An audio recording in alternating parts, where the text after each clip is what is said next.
হাওড়ার খালনা গ্রামে লক্ষ্মী পুজোর বিসর্জন ঘিরে উন্মাদনা।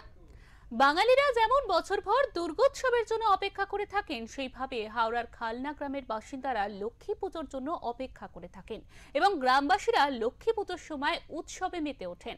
এই গ্রামে প্রায় 20টি সর্বজনীন লক্ষ্মী পুজো হয়। এর মধ্যে যেমন 200 বছরের পুরনো পুজো রয়েছে, তেমনই রয়েছে 15 থেকে 20 বছর পুরনো পুজো।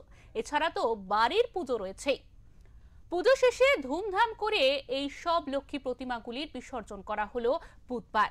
এই বিশেষ শোভাযাত্রা দেখতে হাজির হয়েছিলেন লক্ষ লক্ষ মানুষ।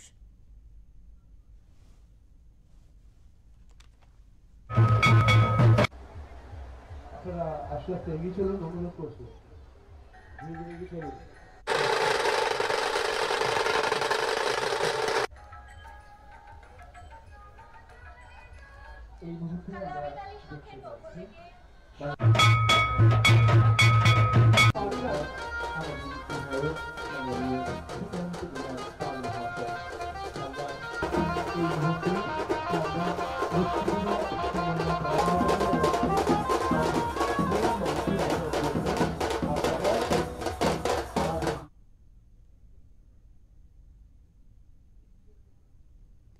পুজোর শুরু থেকে শেষ অবধি প্রতিক্ষণ গ্রামবাসীদের সঙ্গে থেকে পুজোর তদারকি করেছেন আমতার বিধায়ক সুকান্ত কুমার পাল। এছাড়াও বিসর্জনের সময় নিজে উপস্থিত থেকে দেখভাল করেছেন সম্পূর্ণ কর্মকাণ্ডের। যেহেতু ব্যস্ততম রাস্তা, আমরা দীর্ঘক্ষণ ধরে এই কর্মসূচি, এই শোভাযাত্রা আমরা চালাবো না। এই গানটার পরে যারা যারা এখনো অনেকটা দূরে আছে, জ্যামের জন্য আসতে পারেনি, আমরা এই নাচটার পরেই আমরা আনুষ্ঠানিকভাবে এই শোভাযাত্রার সমাপ্তি ঘোষণা করব। কারণ রাস্তা ক্লিয়ার করতে হবে, অনেকে ছোট ছোট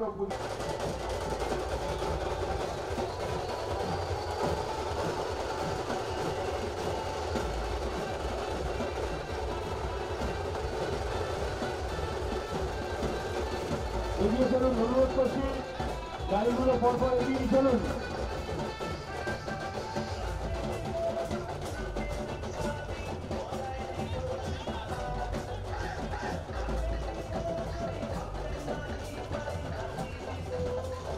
এগুলো আপনারা দেখতে পাচ্ছেন খেলা, আমরা সবাই খুব, আমরা সবাই গ্রামে প্রতিমা সহ বিভিন্ন কলকাতা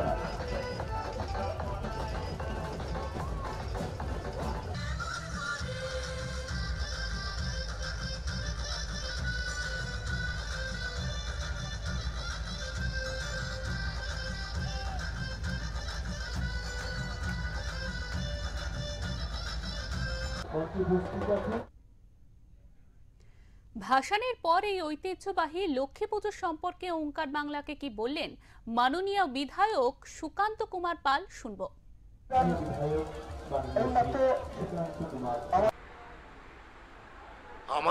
আমাদের বিধানসভা কেন্দ্রে এই খালনা গ্রামকে নিয়ে আমরা গর্ববোধ করি, কারণ এই গ্রামকে আমরা লক্ষ্মী গ্রাম বলি। তার কারণ হলো দুর্গাপূজায় নয়, এই গ্রামের প্রতিটা মানুষ লক্ষ্মী পূজাকে সামনে রেখে উৎসবে মেতে ওঠে এবং প্রায় প্রতিটা বাড়িতেই লক্ষ্মী পুজো, সার্বজনীন পুজো 50-এর বেশি, 200 বছরেরও বেশি পুজো যেমন আছে, তেমন 15-20 বছরেরও পুজো আছে। মানে প্রাচীন আবার নবসংযোজন, সমস্ত পুজোর মেলমিশ্রণে এই উৎসব খালনা গ্রামে পালিত হয়। পুজোর দিন, পুজোর পরের দিন, দুদিন লক্ষ লক্ষ মানুষ জেলার বাইরে থেকে মানুষ আসেন, পায়ে হেঁটে কিলোমিটার পর কিলোমিটার তারা প্রতিমা এবং মণ্ডপ দর্শন করেন। আজকে লক্ষ্মী পুজোর বিসর্জন, সেই বিসর্জন উপলক্ষে গত বছরের মতো, গত 5 বছরের মতো এবারেও বিশেষ শোভাযাত্রার আয়োজন করা হয়েছিল। প্রায় 12টা ক্লাব, পুজোর সংগঠন এই শোভাযাত্রায় অংশগ্রহণ করেছে। বাংলার সংস্কৃতি, ঢাক, রণপা, আদিবাসী নৃত্য, শিখল, পুতুল নাচ, এই সমস্ত কিছু এই পুজো, এই বিসর্জনকে সামনে রেখে শোভাযাত্রায় অংশগ্রহণ করেছে। আবার আমাদের তাসা থেকে শুরু করে বাংলা ভাষাকে সামনে রেখেও উপস্থাপনা আমরা দেখেছি। তাই সার্বিকভাবে হাজার হাজার মানুষ আজকে যেভাবে বিকাল থেকে দাঁড়িয়ে এই শোভাযাত্রাকে সফল করেছেন, আমি তাদের ধন্যবাদ জানাচ্ছি।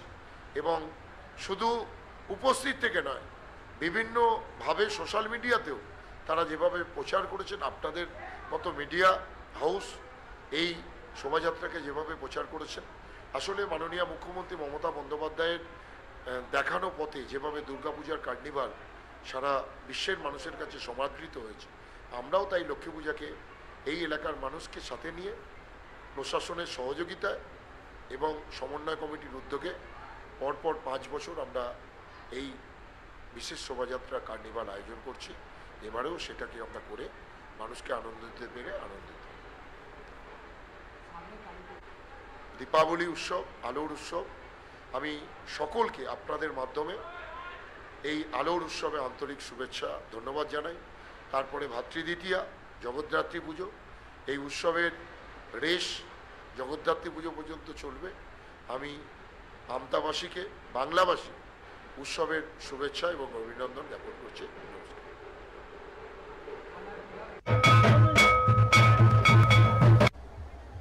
আপনারা আস্তে আস্তে এগিয়ে চলুন, অনুরোধ করছি। ধীরে ধীরে এগিয়ে চলুন।